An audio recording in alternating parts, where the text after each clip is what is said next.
He's real! Duh, Shaggy. A ghost kitchen sounds either like a place where ghosts cook or a place ghosts want to avoid, but it's not actually either of those things. A ghost kitchen is just another name for a virtual kitchen, and if that's still not ringing any bells for you, well, don't get spooked. Because today, we're going to make contact with the rise and fall of ghost kitchens. Before we get started, be sure to subscribe to the Weird History Food channel. After that, please leave a comment and let us know what other food service industry fads you'd like to hear about. Okay, hold on everybody, it's time to get spirited away. Food delivery isn't exactly a new concept. According to legend, it was created in 1889 when King Umberto ordered a pizza from Pizzeria di Pietro e Basta Cosi, a now famous location, to be brought to his home in Naples, Italy. And when the king wants delivery, you have to invent it. Technology has improved quite a bit since then, and aspiring entrepreneurs are always looking for ways to improve the food delivery business, or at least try to, which is where ghost kitchens come in. A ghost kitchen is essentially a restaurant without the restaurant, which is to say, it's a delivery-only food service business that doesn't have an actual physical location where you could choose to dine in person. They're also known as cloud kitchens, dark kitchens, and virtual kitchens, depending on who's asking. And if they ask for the ghost with the most kitchen, tell them I'm not home. The way ghost kitchens work is actually pretty simple. A hungry customer opens up an app like Grubhub or Uber Eats and places an order. That order is prepared in a ghost kitchen and then handed off to a delivery driver who takes it to the customer. And if you've ever used those apps, or ones like them, then you might have ordered from a ghost kitchen without even realizing it.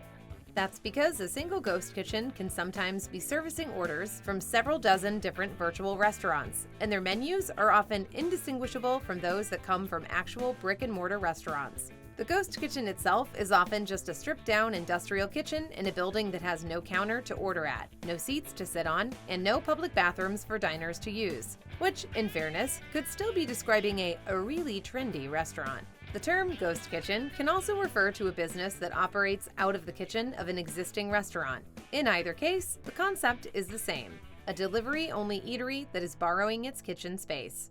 Sort of like a roommate who cooks.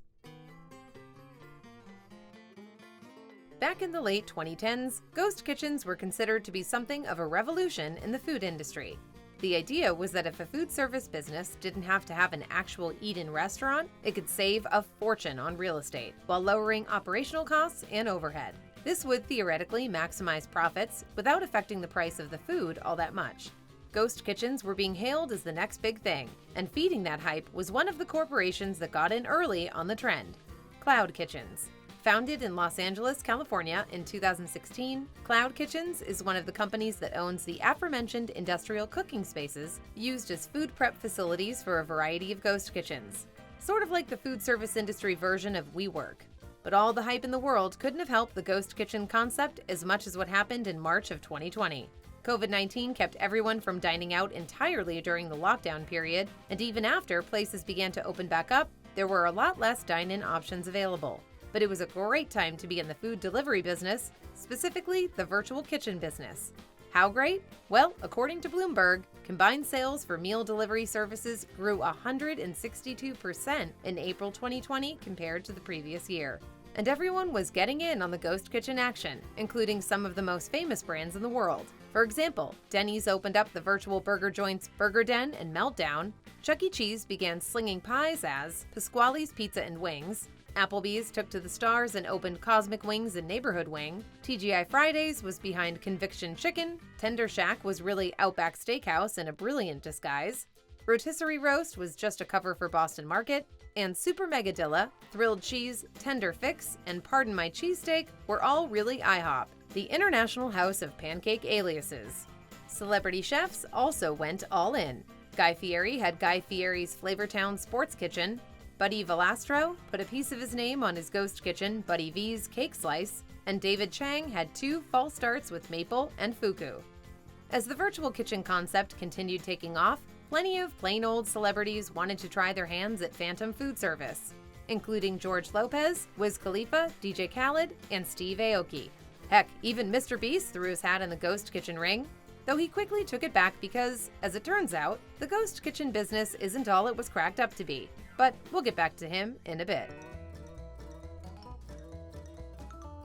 Ghost kitchens may sound like a win-win for restaurants and diners, but there's more tricks than treats behind the name.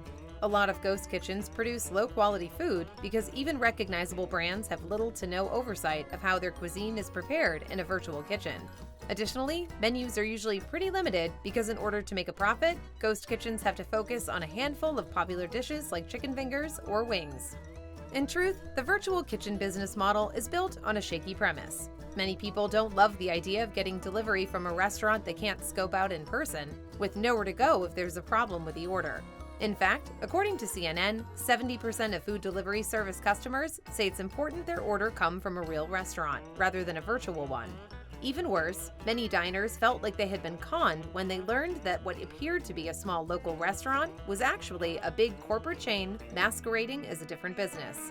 While running a virtual kitchen saves money on real estate and staff, it relies on third-party companies like DoorDash to deliver the food, which charge as high as 30% in fees. And those delivery services aren't always so great.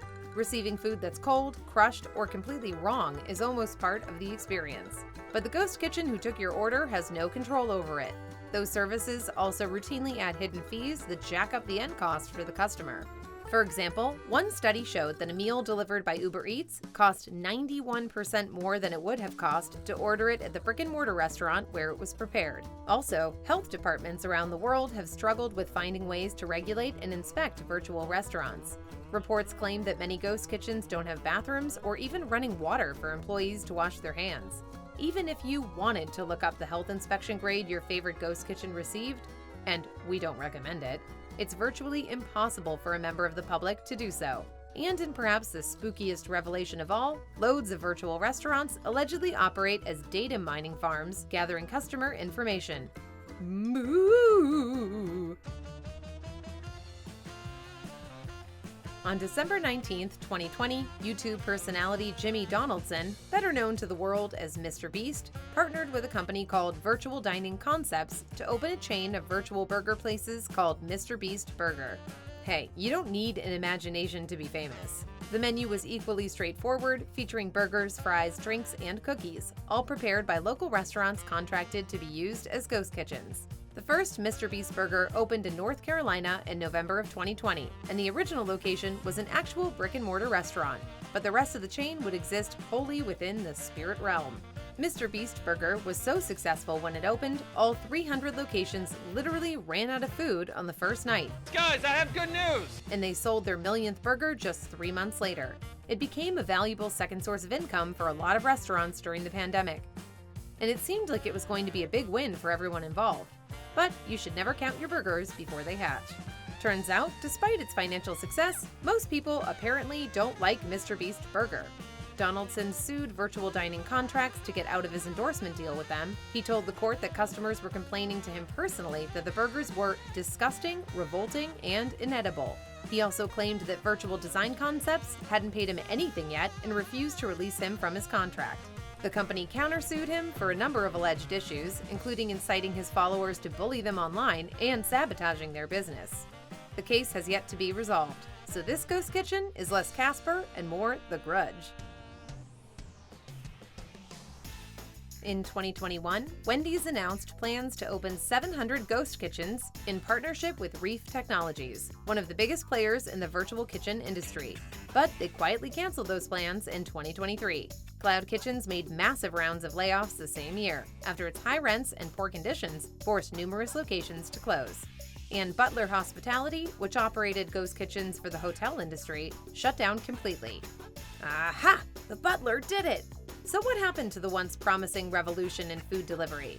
Well, in a nutshell, the lockdown ended. After that, many of the businesses that benefited from everyone being stuck at home, like Instacart, Peloton, and Zoom, were simply unable to compete at the same level. And once people could return to their favorite restaurants for a sit-down meal, ghost kitchens were similarly exercised. But they haven't all been busted. Taco Bell and McDonald's are still partners in a virtual kitchen outfit called Kitchen United, and All Day Kitchens, DoorDash Kitchens, Virtual Dining Concepts, Next Bite, Wow Bao, and many others are still making a go of it. So, ghost kitchens are still out there, but now that the salad days of lockdown are over, they're not going bump in the night nearly as much as they used to. So what do you think?